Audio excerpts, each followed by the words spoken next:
On this chemistry movie, we're going to be talking about law of conservation, balancing equations, practice time. So now you're actually going to be practicing this. Okay?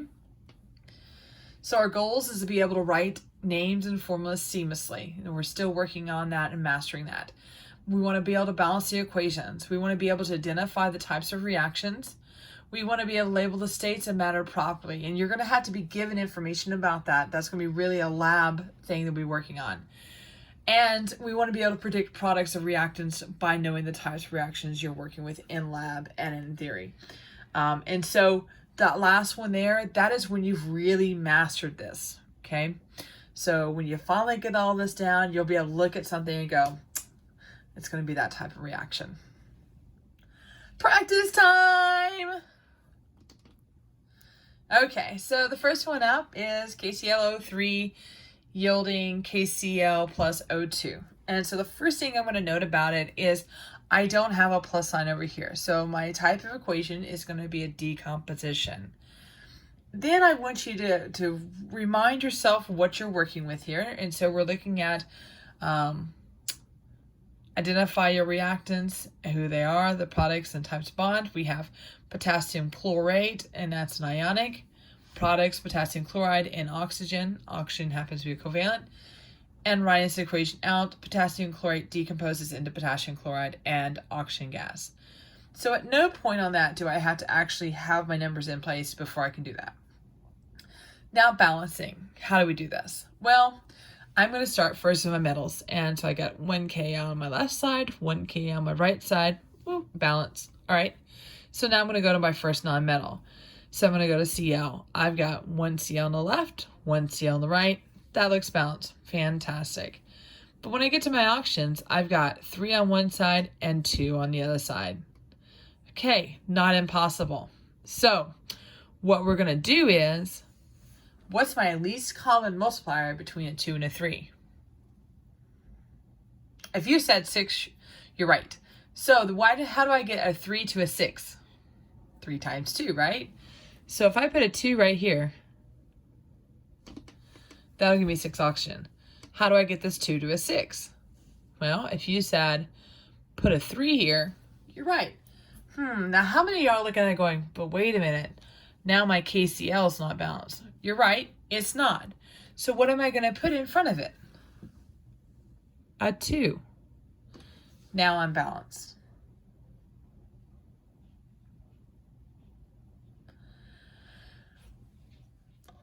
Okay, so in this example here, I'm looking at it. I have a plus sign on my left side and no plus sign on the right side. That means I have a combination or synthesis reaction. Again, I'm going to go on to number 3, which says identify who the reactants are, products, and types of bonds. So this is phosphorus. That is actually an elemental form of phosphorus. So that's why I don't have anything out beside it. And then I have oxygen, that is a covalent bond. My products, this is covalent, so I need prefixes, diphosphorus trioxide. Now for my written equation, I have phosphorus and oxygen combined to form diphosphorus trioxide. Okay. Ready? Let's do this. So when I start this off, I'm going to see that I've got P, and I've got 4 over here, and I've got 2 over here. So we're going to follow our rules. We're going to put a 2 right here. Okay. Now my phosphorus is balanced. So I look to my oxygen. It's not balanced because I've got 2 on the left side, and we need to recalculate how many oxygen we have here. 2 times 3 is 6. So can I get my 2 to a 6? Yes, I can.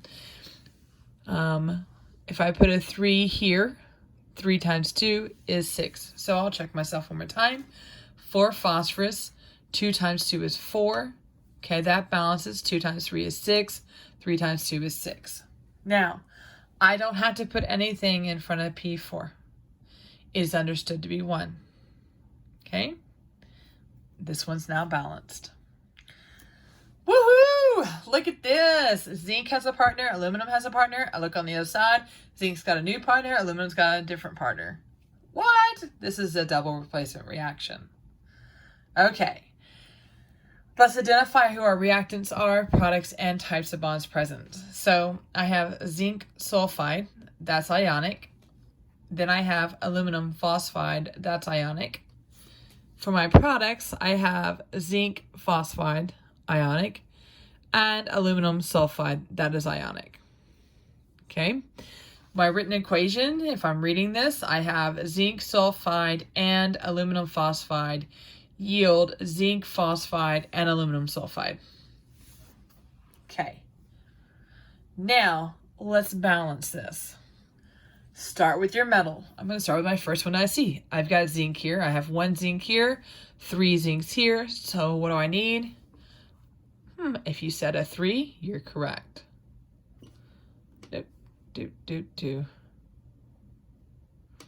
Okay, got a 3 there.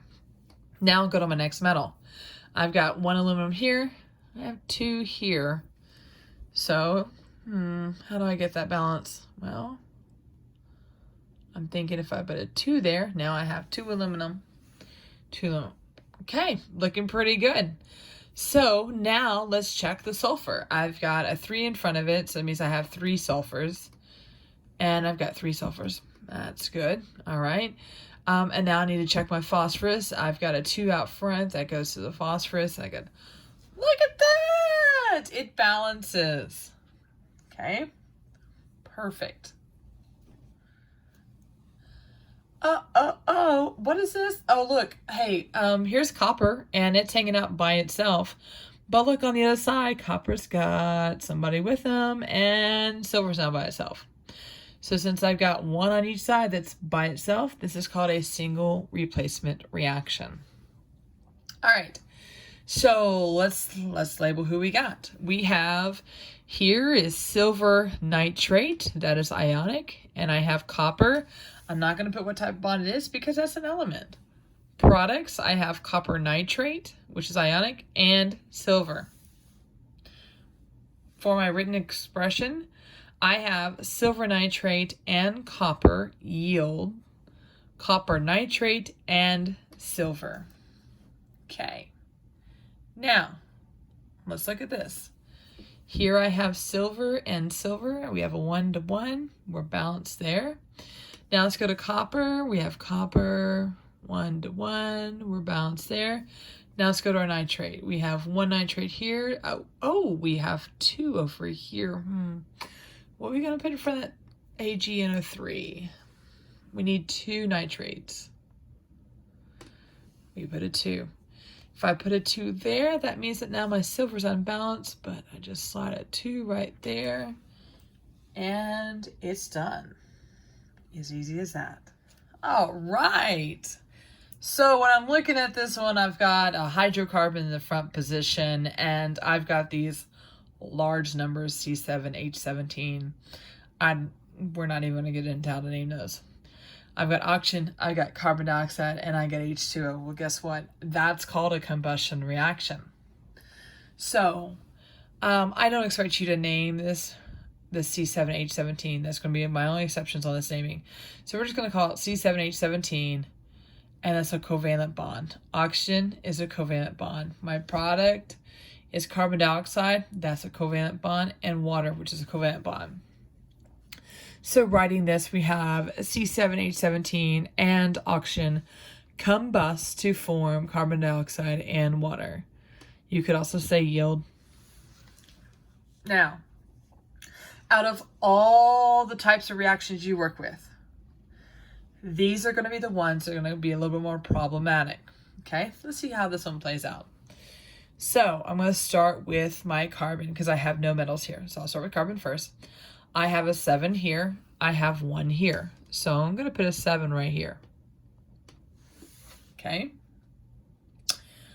I'm going to suggest you go after hydrogen next. And the reason is because you see how oxygen is split here? That makes it hard to balance. So we're going to go after the hydrogen. And I've got a 17 here. I have 2 here. Wait a minute. I can't divide 17 by 2 and get a whole number. What are we going to do?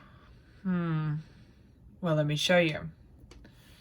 So, when we run into that, we are going to double.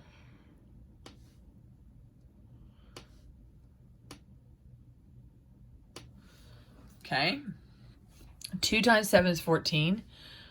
14 times 1 is 14 carbon. 2 times 17 is 34. 34 divided by 2 is 17. Okay. Not bad. Now I need 17 plus 28, and that gives me an odd number. But guess what? When I hit that, I'm not derailed.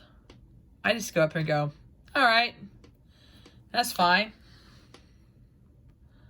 I'll double again.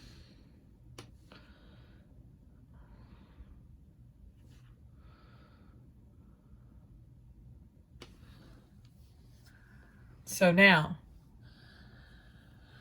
check myself. 4 times 7 is 28. 28 carbon. 4 times 17 is 34. Sorry. 4 times 17 is 68. 68 divided by 2 is 34. And now I need to figure out how much oxygen I need. So I'm going to take the, we have 28 times 2 plus 34. So that will be 56 plus 34. 8, 9, 90. 90 divided by 2, because I got that O2 there, is 45. Woo! We're done. Okay, so combustion will be the only type of reaction that's going to give you that much trouble. And sometimes combustion reactions aren't that problematic. They balance pretty quickly. The rest of the ones you're working with, if you follow the rules, you're going to be just fine on this unit. Okay? You've got this.